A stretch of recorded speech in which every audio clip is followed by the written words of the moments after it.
Hey guys, this is Shaft. With me tonight is my good friend Bug Rancher. Bug, how are you? I'm doing pretty good tonight, man. I'm excited about casting these high-level games, man. Hell yeah, dude. Well, we are bringing to you guys tonight the MSI Pro Cup number 11. This is the sixth of a monthly tournament that they've been running. They've run 11 total, 5 last year and then 6 this year, as it is June. And we've got really awesome players: Kaz, Symbol, Stefano, Polt, Puzzle. You really couldn't ask for a better lineup than this. And the way it works is Millennium actually is who set all of this up. And this is an invite-only tournament for people who are showing a lot of dominance in the European scene. Violet, for example, has moved on to Empire and was thus invited to this tournament. Polt has been playing in a lot of European tournaments and thus was invited to this tournament. So they've picked up the creme de la creme of the European scene, thrown them together in one tournament, and released 10 replays so far. Now, they just played the second bracket today, and there will be more replays coming up, so this is going to be part one of a continuing series. The official MSI tournament is being casted by Caldor, so definitely check out that live stream. You can check it out on the Millennium website, and there's also a thread on Team Liquid. Just search for it up there. Lots of good stuff you can go watch or check out the replays here, because we will be covering the entire tournament courtesy of Clan Casting Crew. Now, up first, we are going to have EmpireKas versus TSLSymbol. And this is going to be a really exciting game. Let's just look at it up close real quick. This is Daybreak. It's going to be a ZVT. This is an awesome ZVT map. Zerg has a lot of options as far as dealing with Kaz's really economic playstyle. He usually favors a command center first or one racks expand. And Symbol is going to have a lot of options to deal with that on this map, unlike something, say, like Shakura's Plateau. And that's going to play to his advantage. What are your thoughts before we launch into this game, man? Well, Daybreak is a very interesting map. It's been in the map pool in GSO, actually, for quite a while now. It's made for some really good macro games. It's a really long rush distance, so it's really hard to pressure your opponent real early. Being a Zerg versus Terran, that Queen range buff and Overlord buff really make it hard for the Terrans to pressure the Zerg early. So a lot of this game is going to come down to how fast these players get their third bases in relation to each other, because this is a big map and 1 and 2 base pressures just aren't as effective. I absolutely agree. Well, with that being said, man, and we've got our initial expectations laid on the line, let's see if we're right starting this replay in 3, 2, 1, go. Alrighty, my friend. Hopefully we've got that at the ×1 speed and everything is good to go. We've got the red Zergy McFerguson. He is TSLSymbol. On a team with players like Revival, you can't help but bring out some really good Zerg talent. He's got Hyan to learn from, Revival, just really awesome stuff there at the TSL house. Now here at the bottom left-hand corner of Daybreak, we've got the blue Terran. Like I said, he's known for being a greedy Terran with a cigar in his mouth. His name, EmpireKas, the Ukrainian player dominating Europe right this second. Yeah, TSL has a lineup of very impressive Zergs. In the GSTL last night, we saw Shine have an impressive performance against FXO. I want to point out something beating really players quick. like Gumio. I want to point something out real quick, and yeah, that's really big, actually. But this second Overlord is not being sent to defend this hatchery. Usually you want to check out a bunker in the case that your opponent is doing a 2 racks or even a 1 racks pressure. But Symbol knows his opponent and is not worried about that at all. In fact, we see the 1 racks, there's no gas, and here is a SCV looking like he's going to be in position to make that command center. Yeah, it looks like Cass here is going to do a 1 racks expand. Now, as far as the Overlord placement, the two racks type pressures have really fallen out of style, and Zerg have been going for quick thirds and gasless expansions with the queen buff. So a lot of players are actually opting down to just send a drone down to the expo and have the second overlord to get some really good scouting information off. We see Symbol is going to be able to check out these gases at the natural, and he's going to be able to see what type of units are coming down from this high ground here on the cliff, with this Marine is barely going to not kill. Absolutely. And the thing is, even if he floats a barracks up there, that's a lot of lost production time. Sure, Symbol loses a little bit of production time as well with the lost overlord, but having a barracks floating is a liability. Now, he's still going to try to float this barracks over here. So, maybe this will... It must be worth it to him, but it may be. Yeah, he's delaying his Marine production, and so this bunker isn't going to be full as soon as it should be. Absolutely, and that's going to make him really weak on a map that is actually known for Zerg aggression in this matchup. So I'm interested to see how this is going to play out. Yeah, we've seen a lot of players, even off gasless 4-queen openings, do a lot of Roach Baneling type pressure, or just Speedling Roach pressure, and it's pretty effective against Hellion builds. Absolutely. Now, only 2 Marines in that bunker, as you pointed out earlier. This barracks is making a reactor. Just not a lot of units being produced here by Kaz with a very economic opening. This is definitely greedy, and I don't know, Symbol is just choosing to go really drone heavy off this. He apparently is reading this as very little pressure, and he seems okay with that. But he's not taking that quick third like you were mentioning earlier, so I'm beginning to wonder what he's got up his sleeve. There is a macro hatch on the way, and 2 gas as well. Yeah, it looks like Symbol's opting for a little bit of a safer play style with this 4-queen opening. Now, usually Zergs, after they get their 4 queens out, usually take their third and then take up to 3 gas, get some roaches out to defend against Hellions and just drone really hard. But we don't see Symbol doing that, taking double gas at the main right now, with Kas going for that standard 3cc build with Hellions. There are now 4 gas coming up for Symbol. I'm expecting a layer sometime soon for some kind of, I don't know, this might be a really fast muta build. Nope, double evolution chamber going down now, and that's going to mean some heavy ground play of some sort. Right, the double Evo going down makes me lean more towards Infestors, because those upgrades really cut into your muta numbers, so absolutely. He might be worrying about kind of some 2 base type timings, Marine tank pushes of the sort, and wanting to get that fungal growth out a little faster that is so critical in stopping these pushes. Definitely, but he has nothing to worry about of the sort. EmpireKas is just now halfway through his 3rd orbital command, 8 minutes into this game, going for a really economical play. I don't think this has got any intention of going anywhere near a 3rd base for quite some time. He's just planning to pump out SCVs and mules for as long as the Zerg lets him. Right, especially on a map where your 3rd is this far away, landing that command center can be kind of risky sometimes if you don't have a large enough army out, because forcing a lift on that command center or killing a lot of SCVs can really put the Terran behind. It does look like Kas has built quite a few Hellions and is trying his best to deny creep, but we're seeing more and more in the TVZ matchup that these Hellions are just nowhere near as effective at denying creep as they used to be. True story, man. True story. Oh, and it looks like it's a Spire.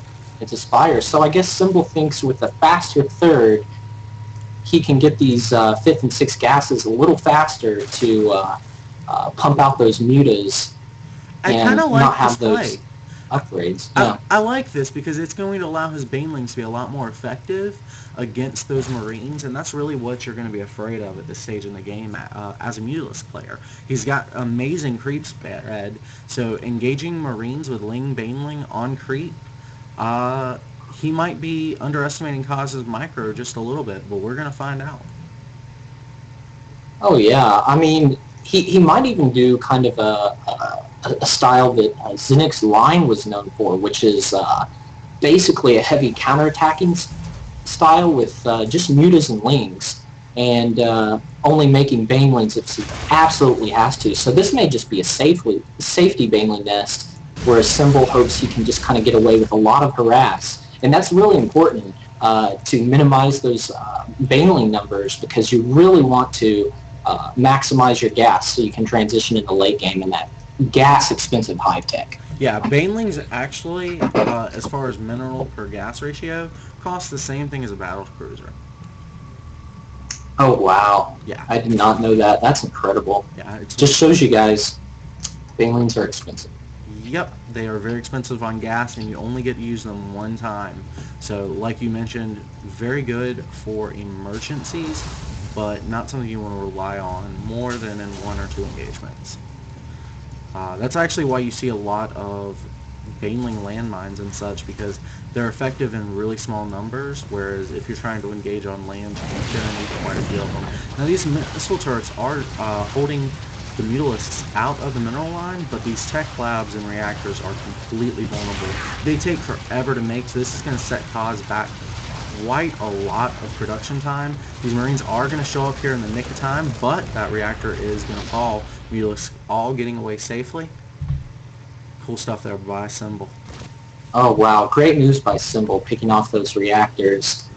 He only actually has just a few mutas on the map, only 11 mutas at this point, so that's a good number, 10 to 12 for drop defense, but he's actually managed to do some harass, which is usually not possible unless you get those higher muta numbers, so great use of play by Symbol, just getting those little advantages here and there. Well, what's really awesome is he also just finished baneling speed. He's getting 2/2 melee upgrades as well as +1 flying attack. So as well as investing in this Mutalisk play, he's not throwing all his gas into that like you mentioned. He's getting these upgrades to make them a lot more effective, so that when he does throw his gas into them, he gets better returns. And that's really the difference in Marines on Mutalisks. If Marines have upgrades and Mutalisks don't, it's game over. So he's going to stay on this tech for quite some time, and just as soon as I say that, I notice that there's an infestation pit 1/3 of the way through, so looks like he might be trying to go for Hive and make me a liar. Well, it looks like Cass is trying to push through the center to clear out some of this creep and possibly deny this 4th base. Now we see Symbol kind of going for that heavy counterattack style we predicted, but it looks like he has decided to back off, that he's not going to be able to do enough damage. He's made a large number of banelings here outside the 3rd of Kaz, hitting everything. Sorry to interrupt. Mutas in the main, about 16 mutas in the main, just tearing stuff up. Oh, and this push at the 3rd. There was a large baneling force that took out most of the Marines, so Kaz is working with a fraction of the army he had, but it is going to be enough to kill off this 3rd base. The drones are being sent right there into the natural. As you mentioned earlier, these Mutalisks in the main, tearing up tech labs, killing off any kind of reinforcements that are trying to go towards Kaz, and this is a really good play because eventually Kaz's units will be whittled away, as actually they have been. I missed the action, but oh, more Lings are rallying in. Ling Baneling is what's clearing this up, and without reinforcements able to strengthen these numbers, this is going to be the end of this attack. That attack has been cleared up now. Every single Marine has exploded. There are still Mutalisks in the base of Kaz, killing off the Thor, killing off Marines. SCVs were pulled off to try to deal with that Thor, but now they're just being obliterated. Single Marines getting picked off by this huge force of Mutalisks. It's only actually 10 Mutalisks, but they have upgrades, and there's not a massive clump of Marines that is necessary to destroy Mutalisks. This Thor will finally chase the Mutalisks out, but it has costed Kaz quite a bit. Both players on equal harvesters, though, so with his 3rd being eliminated, Symbol is a little bit behind. He can Maynard all of these to his 4th. He might even want to go pick up these medevacs chilling atop his creep. Yeah, big mistake by Cass leaving those medevacs out. Those are really expensive to replace.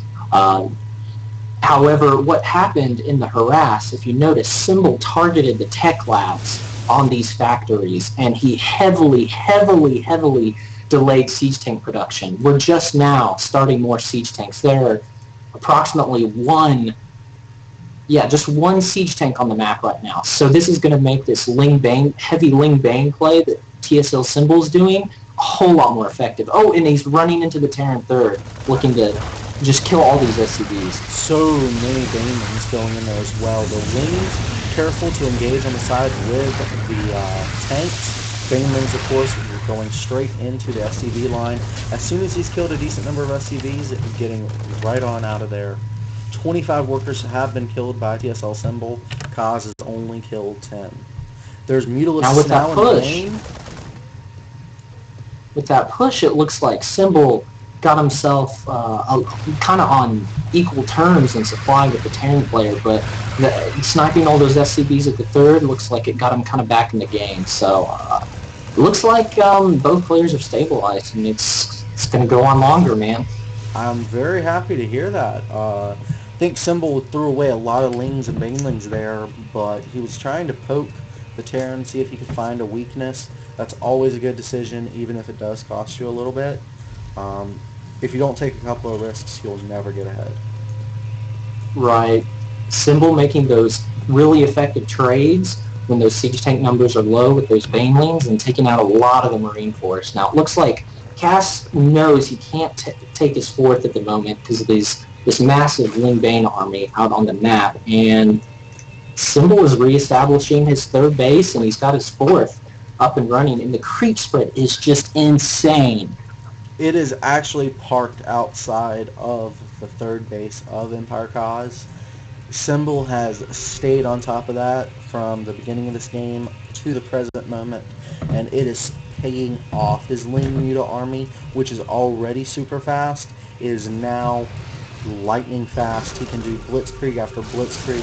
His reinforcements will arrive, and the Banelings are rolling right into this tank line. Marines are behind it, but they are fungled into position. The Banelings connect exactly the way Symbol wanted. There is a little bit of Terran forces left. All the Mutalisks are dead. Ling Baneling is dead. There is nothing but Infestors left out on the map. There will be just a small group of units left for EmpireKas. Symbol being forced to retreat into his rallying Lings. Oh my gosh, that was a fantastic trade for Symbol. Just trading that cheap Ling Bane army for all those Marines, tanks, and even picked off some Thors. Although it looks like Symbol's on the back foot a little. He's on the back reinforcements of Cass rolling in. What happened there is that he spent so much money on Banelings, he's investing in dead-end tech, and he doesn't have the resources to really resupply. His economy has been in shambles a little bit since his third died. He is not fully saturated on this fourth. He's probably about to lose this fourth if his opponent continues reinforcing. Running around the back here with Ling Baneling does do a little bit of damage. The Infestor's getting suicided in to get some Terrans laid down, and that will deal with most of the net. Baneling's going to come in here to take out some Marines, but there are still too many Marines left on the map. Symbol is still having a hard time reinforcing this army, forced to pull his drones back to his third. Right, and so his Symbol is losing his fourth base. Cass is taking his, and oh my gosh, did you see that insane medevac micro there? That Thor escaped with 2 health. Yeah. With a few pickups on the medevac. We definitely saw that. He was dropping it just occasionally near Infestors to target them down and picking them up before Lings could arrive. And a small group of Banelings is going to be sent around through the line of sight walker. It does engage with most of the Marines, killing off the Thor as well. Some reinforcing Lings will clean up the rest of this army. A couple of Marines were picked up there in that medevac, but Symbol has no answer for the medevacs. Shaft, I'm looking at this game right now. 150 supply for the Terran and 107 for the Zerg. The Zerg just lost his fourth base, and Cass has got 7 mules on this fourth base right here. I'm worried for Symbol. I think he's going to have to pull a rabbit out of his hat at this point. What do you think, Shaft? How can Symbol get back in this game? I don't think he's got the economy to get back in this game. He's going for Ultras. That's what he's thrown his resources into. I really think Broodlords would have been a much better idea, but he's gone for the Ultras, and he's got a couple of Infestors here to help him with the Ultras, but I think he's going to find the Marine Army too mobile, even with Infestors to supplement the Ultras.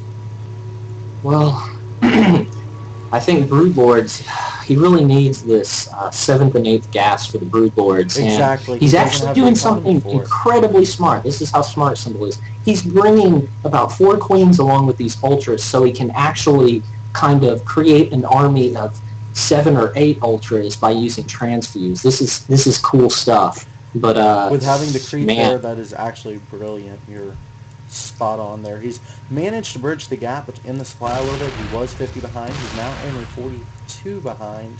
He sees the tanks in position and decides to hold off just a second. I'm not exactly sure what he's waiting for, but he is getting the Greater Spire now. So this may become a little bit more promising. His 4th is now established, and things are looking good for him. wow, Symbol, it looks like what he's doing is he's just trying to hold off as long as he can with this creep spread and just max out and hope for really favorable engagement. Seeing some great moves by these players. Symbol's burrowing banelings to try to cost effectively get back in the game. One burrow baneling hit can decimate a ton of Marines if you have 2 banelings, and that can really just flip the supply numbers around. And we have a big engagement coming in the middle. This is true. Kaz is now at the 200 supply mark.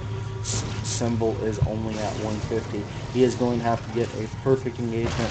Probably going to abandon this hatchery to get Kaz out into the middle of the map. Actually, he's going straight for the counterattack. His opponent, known for not doing planetary fortresses a lot, and it's going to bite him in the ass this time. Yeah, he's going to get a ton of SCVs with these ultras, and I think counterattacking at this point was the correct choice because Cass's army is bigger. He's got the creep around the map. Symbol is going to be more mobile, so he knows he can't defeat that army that's 40 supply bigger. With a counterattack here is the orbital commands can float and he has no anti-air. Right. This base trade scenario, anytime you base trade with a Terran, you've got to consider the fact that Terran buildings can fly, so... 2 broodlords are being morphed onto the map right now, and Kaz is... Huge baneling trap with the main. It Symbol's main. Oh, and Cass scans. So smart. Sweetness. Now 2 more baneling landmines are at the top of that ramp. He's going to sacrifice that natural. Perfect scan there for the baneling landmines. He's going to roll all those banelings into the Marines of Kaz. There's a bunch of tanks left on the map. Did he pick up some Marines? He got a couple of them, but he's going to roll those Marines right underneath the broodlords, target them down. This is awesome stuff. Targeting the broodlords with corruptors, the medevacs with corruptors, it's not going to matter. Kaz with excellent microchips to defeat Symbol in this game. I mean, this is GG unless Symbol manages to pull some anti-air out of his ass, and it's just not going to happen. Symbol dropping to GG. Wow, that was a great game. Well played by both players. You can see so many high-level decisions being made. The infestors, the queens, the burrowed baneling landmines for Symbol to try to even out the supply difference, but in the end, it just looks like Cass's army was too big and too well controlled. You know what? You just summed that up perfectly, man. I've got nothing else to add. Let's move right on into that next game, guys. We're going to take a 2-minute break, and then we'll be going into game number 2 between EmpireKas and TSLSymbol. Be back soon.